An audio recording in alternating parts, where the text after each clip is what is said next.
Hi, I'd like to talk to you today about coincidences, which may not seem to be coincidences. They may seem to be like a string of events that are being controlled by God, perhaps. You might think that.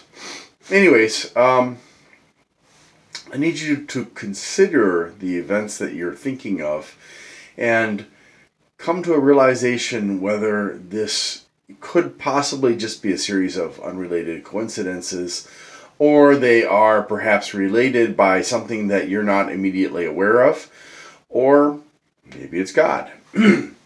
So anyways, I'm going to give you an example.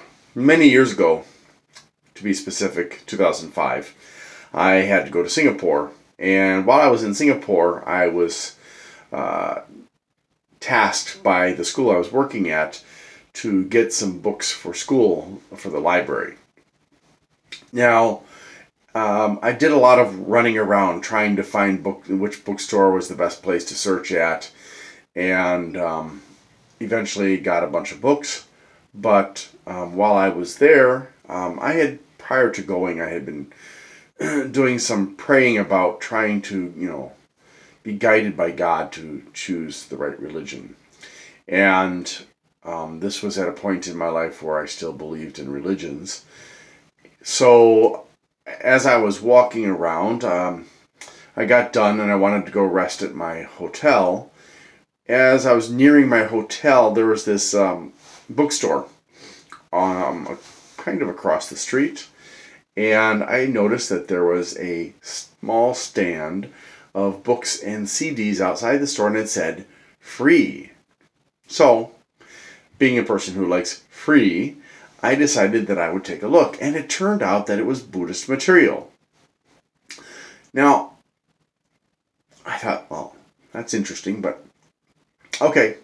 At that particular point in my life, I had recently moved, and in my neighborhood, there was a course where they taught like finger math and English, and the owner of the course happened to be a Buddhist. But, that was, I don't think actually at that point in time I had met the individual, but it's possible. Anyways, so I stopped and I started grabbing material that was in English, because there's some in English, some in Chinese. And I started grabbing the material about Buddhism that was on the rack. And as I was doing that, a Chinese man stopped and he said to me, "Are you looking for materials on Buddhism?" And I was like, "Yeah, I am." He said, "Well, if you walk that way," and he pointed in a particular direction, which was the opposite direction from my hotel, I'm pretty sure, "and you will find a large store with lots of free Buddhist materials." I was like, "Great, thank you very much." So I completed my collection of Buddhist materials at that little rack, and I started walking in the direction the man had pointed. After a few minutes, I came across another rack outside of a store saying free, and it was larger than the first one, but certainly didn't fit my understanding of a large bookstore. So I was a little bit disappointed, thinking maybe the man had spoken incorrectly or something, because, of course, English is just one of the several languages that they use in Singapore, and people there aren't necessarily great at English, although some are. Anyways, I stopped there, and there were so many more books on that rack than what I had already. I was afraid I was going to grab duplicates, and I didn't need or want duplicates. And I needed to make sure I didn't bring too much on the airplane going back to Indonesia. So I laid out all the books I had grabbed at and also CDs on the floor next to the rack, and I started looking at what was on the rack in order to grab what was on the rack that I didn't have already. Now, as I was working on this, a woman stopped, and she was looking briefly at the materials, and she saw one about anger management for Buddhism. And she said to me, "May I have that one?" And from the tone of her voice and the look on her face, I could tell she had problems with anger management. I figured she probably needed it more than I did. Plus, I could always go back to the first rack and grab another copy of it. So I gave it to her. And I continued with my job of grabbing more Buddhist materials, probably more than I really needed. But I, free just is, it just, you know how it is, right? So I completed my collecting, and as I was completing it, another Chinese man stopped and he asked if I was looking for Buddhist materials, and I said, yes, I am. And he said, well, go off in that direction, the same direction the other guy had pointed in, and you will find a large store full of free Buddhist materials. I was like, great, thank you so much. This is wonderful. And I was thinking, is God guiding me? Okay, so I finish up, I pack everything up, and I start moving along to the next destination. Or rather, what should have been the second destination if I hadn't been sidetracked. And I get there, and whoa, there's a big store with lots of materials on Buddhism in it, and I'm getting so excited. And I step inside, and I look at the books nearest the store door, and it's in Chinese. And I'm looking around, and there are lots of Chinese people in the store. Now, I don't give up that easily, so I figure, well, it must be in a different part of the store. Now, when I say big, I mean it's probably like the size of your living room big. Well, if you've got a small living room like mine, maybe 2 or 3 times larger. But it, it wasn't like a giant store, not like going into a Barnes and Noble or something like that. It was, just for all intents and purposes, it was a small store compared to the other bookstores I had seen on my visit that day. And anyway, so I can't find any books in English. It's all in Chinese. I'm really frustrated. I'm thinking 2 different guys told me to come here, and yet it's not in English. And I'm standing outside of the store looking confused, and this old guy who had those, those Buddhist dots on his head that the monks have from like Tibet and stuff, he comes up to me and he said, "Are you looking for Buddhist materials?" And I was like, "Yeah, I am." And he said, "Well, this is for Chinese." Yeah, I noticed that. So why don't you come upstairs with me? There's another place where you can get English materials. And I was like, oh, okay. Now, not everybody in Singapore is honest, although for the large part, my experience in Singapore was positive. People were helpful. Some people would go out of their way to guide me to where I was going to. I never had anybody overtly mean to me. Sometimes people will try to rip you off, but you can find that anywhere. But overall, my experience in Singapore was a very positive one.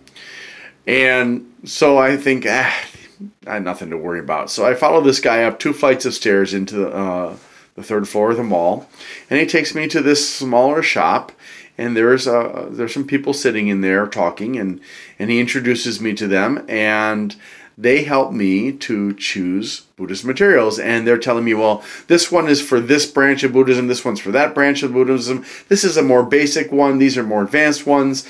And they help me to get a bundle, and they grab 2 boxes for me, and I fill them up most of the way, thinking, oh, I have extra space for the books that I'm taking back to the school. And very excited, right? Getting all these free materials about Buddhism, and what a wonderful thing. So I pack it all up, and they're going to close their store, and the old man asks me if I've had a meal to eat, and it had been hours since I had eaten anything, and I was like, no, not yet. Well, why don't I treat you to lunch? I was like, oh, well, great, thank you. That's very kind of you. Like I said, mostly positive experiences in Singapore. And so I follow the guy back down to the 1st floor of the mall, and there is this place that's selling some food that at that time I couldn't identify. It was called laksha or something like that. And so he orders some for himself. He doesn't ask me what I want. He just orders the same thing for me. And it's vegetarian food. Or at least it doesn't have like cow and pig and goat and chicken and dog and cat and stuff in it. And while we're there, a couple of Buddhist monks sit down with us, and there are a couple other guys that sit down with us, and we have this nice conversation as we're all eating. And I have to admit, the laksha, or whatever it was called, did not taste particularly good, but I was really hungry and I didn't want to be rude, and it wasn't, totally offensive. It was just, it had kind of a fishy flavor to it, and I'm not a fan of that fishy flavor. So I ate it, and at the end, the guy paid for it. So I was very grateful. And he walked me back to my hotel, and we said our goodbyes, and that was it. Now, next time I went to Singapore, I went to visit them and talked to them again, and I met him again, and that was great. But anyways, I was in my hotel room, and I was thinking, gosh, what a strange bunch of coincidences. God must have answered my prayer. God must want me to be a Buddhist. Wow, this is fantastic. And then I had a realization. The area of town that I was in was predominantly Chinese, as you might have noticed, because everybody I talked to there was Chinese or some other kind of an Asian, not like Indonesian Asian, not Indian Asian.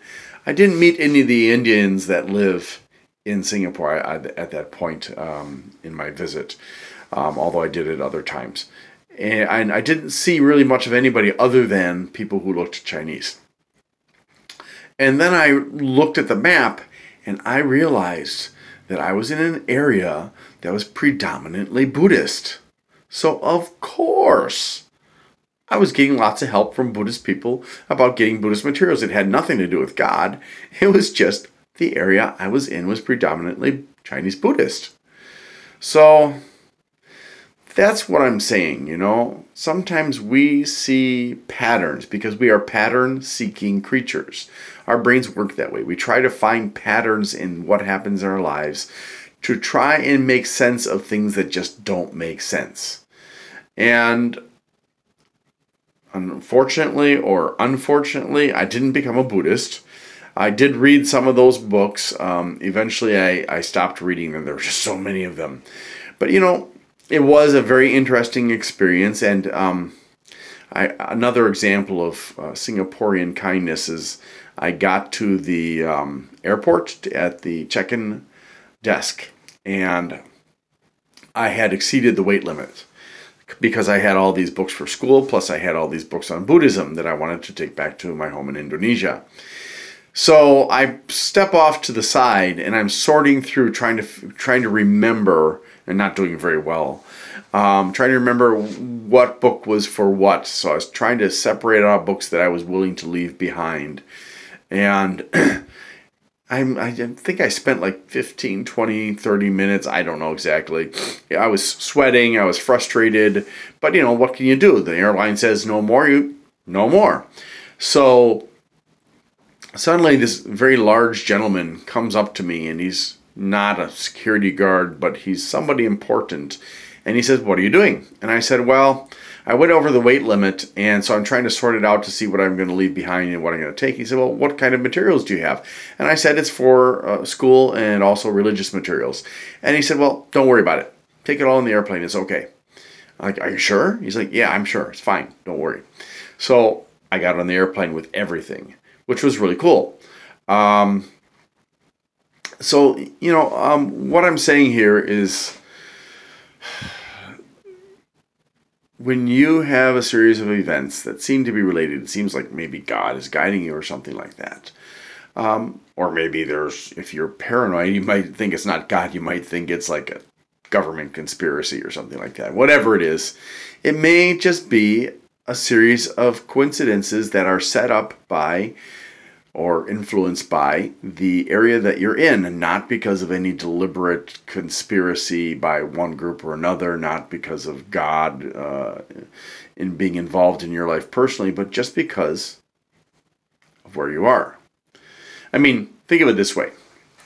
If you run into an area of town that is well known for bad crimes, the chances are high that you will be involved in a bad crime unless you fit in with that area, unless you know the right way to behave, the right clothes to wear to stay out of trouble. Or even better, you know the people that are in that area and they'll leave you alone. But for the majority of us who don't know that stuff, we'll end up in that area and regret it, right?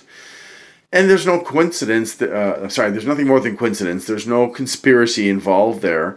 It's just simply we have gone into an area that's dangerous, expecting a good outcome. When we actually end up with a bad outcome, we can't blame that on God. We can't blame that on anybody other than we could blame it on certain people, but that's beside the point. So just give it some more thought than you have been. You'll probably find that some of those amazing coincidences were nothing more than coincidences caused by where you were. Thank you very much for listening. Have a good day.